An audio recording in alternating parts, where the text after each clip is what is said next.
पहिला सबैलाई नमस्ते भन्नु चाहन्छु। अब हामी सानो हुँदा आफैलाई प्यार गर्ने बाउ आमा भयो आफैलाई मन पर्ने सबले अहिले तिमीहरू सानो हुँदाखेरि एकदम राम्रो पढ्नु पर्यो, पछाडि ठुलो हुँदाखेरि के भए नामी लयर के भए व्यापार गर्ने डक्टर त्यस्तो भयो भने चाहिँ एकदम राम्रो हुन्छ भनेर सबले भन्नुहुन्छ। अब त्यो नराम्रो बनेको त के त होइन, र हामीले एकदमै राम्रो गरिकन मेहनत गर्नु पर्यो। अन्त सबभन्दा महत्त्वपूर्ण चाहिँ अब बुद्ध भगवानलाई प्रार्थना गरे हाम्रो मनमा जे सोचेको उइजोस् भनेर त्यसो गरेर प्रार्थना गर्नु पर्यो।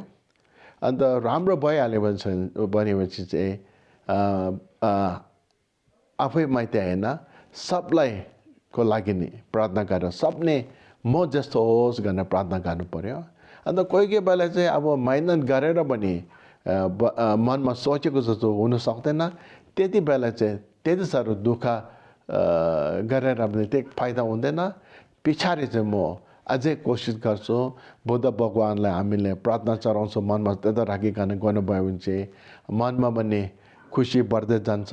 अन्त मन त्यति साह्रो हामीलाई जुनीमा दुःख पाउँदैन। त्यस कारण त्यसो गर्नुभयो भने चाहिँ एकदम राम्रो जस्तो लाग्दछ। अन्त त्यति भन्न चाहन्छु। धन्यवाद।